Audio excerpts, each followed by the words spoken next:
Hey, so I'm on break at work, and I was in the mood to tell this story, so I figured I may as well just tell it now while I'm on break. I've written this story a couple of places on the internet, and it always comes off like a written story. So because I'm not good at capturing, my speech pattern. I'm worried about using the same word too many times, and grammar and stuff like that. So it always comes off like a written, made-up story. So I figured if I ever have to tell the story again, I can just post a video. So this is a story involving jail. I'd been in jail for about 6 months at this point. Pre-sentence report trying to find mitigating circumstances on how long I should spend in jail because I already pled guilty on an armed robbery charge. And this is 2008, 18 years old. So, yeah, I'm sitting there and shuffling cards, and this guy's across from me. We'll call him Jay. We're playing this game called Bidwiz. And so the CO, correctional officer, yells, "Hey, new guy coming in." And so I get up and I'm going to go, show him where his cell is and ask him if he brought in a package, drugs, tobacco, whatever. And Jay goes, "Oh, can I do it? I know him. I know him from the streets." And so I say, "Okay, yeah, sure." And I'm like, just ask him if he has a package or anything. So Jay goes and stands at the cell door, the range door to, show, we'll call him L, to show L where his cell is. And so I said, put him in 3, right across from me, where I'm sitting. And so L brings him into the cell, or Jay brings him into the cell, and L puts out his mattress, and he's sitting there telling Jay what happened and why he's in. And what Jay didn't tell me was that L had fucked his girlfriend out on the streets, and so he was fucking pissed, but he didn't tell me this at the time. And there's a name for that. It's called grinding somebody's girl, and the specific name for that person is Joe Grind. And so so he had told him. He didn't tell me that, so he was so we call them Joe Grinds. And so so he had grinded his girl. And so L's sitting there, not knowing that he knows.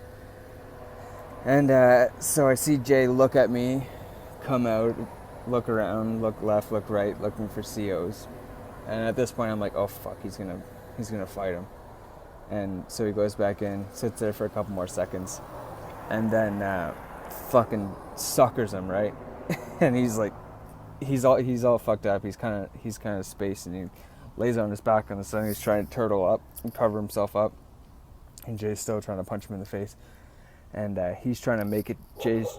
L's trying to make it to the door and get out, the door of the cell. And so he's still on his back, and he falls off the bunk, and he's on the floor. And Jay's still trying to punch him in the face. And he's scooting his feet on the ground. And he's trying to scoot himself out of the cell. And then Jay lands a solid shot. And L's knocked the fuck out. And he's on the ground. And Jay's fucking feeding him shots in the face. And his head is bouncing off the fucking pavement. And it sounds like a fucking watermelon. Like if you're dribbling it like a basketball. And Jay's just fucking punching him in the face a lot. And his head is, just taking a beating. And finally, I stand up. I'm like, okay, all right, bro. You fucking, you're going to fucking kill him. And Jay stops, and he comes out, and he's, power walking up and down the range. Like, fuck, he's all choked. And I'm like, oh, fuck's sakes. And he's knocked out on the ground. And I'm like, shit. This sucks. So I get up, and I'm like, and I know that the COs are going to come and do a count soon because lunch is coming. It's like 11:30, and lunch is at 12. And so I'm like, oh fuck. I'm like, get him into the bunk, fuck. And so he's still walking up and down. So, and I get up and I'm looking at L, and when you see a dead person, I've seen a couple dead people, like my grandpa. I walked him on him dead, and there was a foster parent who was also dead in the bed. you know when somebody's dead when you see them. Like, they're just absolutely still. And that's what L was. He was just fucking still on the ground, no breathing, nothing. So I'm like, fuck sakes, man.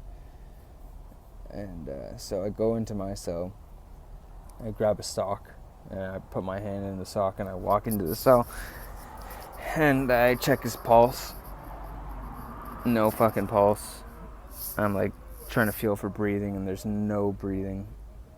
And I'm like, oh my god, dude, fuck. I come out, and I'm like, Jay, man, he's fucking dead, I think. And I was like, Jay's like, oh fuck. And I'm like, shit. And I'm like, oh fuck. So I go back into the cell to make sure, and I'm like listening, trying to listen for breath. And I'm like, oh shit. So I start trying to do like half-ass CPR. I have no idea what I'm doing.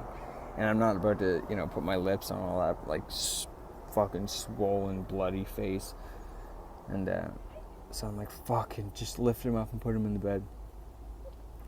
And Jay's like starting to freak out, and he's like walking up and down the range, and he goes into a cell and starts washing his hands off. And I'm like, fuck, man, I'm gonna go put him on the bed. I'm not, I didn't want to help him lift him up or anything. I didn't want to do anything. And so Jay's, keeps walking up and down, and I'm like thinking about the COs, and finally Jay goes in the cell, and I think he's gonna lift him up on the bed. And he's like, what the fuck, oh, you motherfucker. And he just starts punching him again. Punching this fucking dead guy, pretty much, right? And I'm like, what the fuck, dude? And then all of a sudden I hear is, and he's back. He's back awake, and Jay's like, oh fuck, and he picks him up and he puts him on the bed, and he's still making this fucked up noise. And then all of a sudden, he starts full bore bawling like sounding like a big child, like he's fucking knocked out. He just sustained a serious head injury. And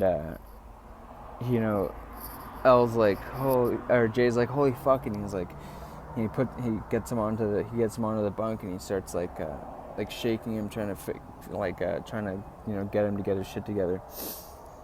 And he starts like whimpering, like a kid who had just finished crying, and he rolls him on his side. And then the COs come by, and they go count. And in this jail, it's like pretty laid back. You don't have to, it's not like the movies where you have to get up in a line and they read out your name and all that shit. No, they just walk by, and you just have to kind of not move too much.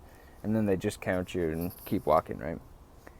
And so L is laying in the bunk crying, and Jay's like rubbing his back.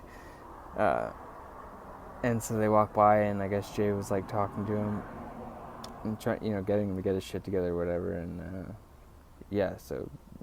Al came out of it, and they came up with their story or whatever, and whatever. I fell out of the bunk and hit my face 30 times on the way down, I guess. I don't fucking know. The next day, the nurse ended up seeing him. The guards don't give a fuck in there. They know what happens. They just asked him, like, are you okay in this range? Do you need to leave? And he goes, no, it's fine. Won't happen again. His face is completely fucking mangled. They took him out and checked him out. But he came back. They squashed the beef or whatever. But, so I seen a guy get punched to death and then punched back to life. And that was the main story. And so that's it. So if I ever have to tell a story again, I'll just link the video. Yeah, it was really fucked up. Punched to death and then punched back to life. So there it is. It's fucked up, dude.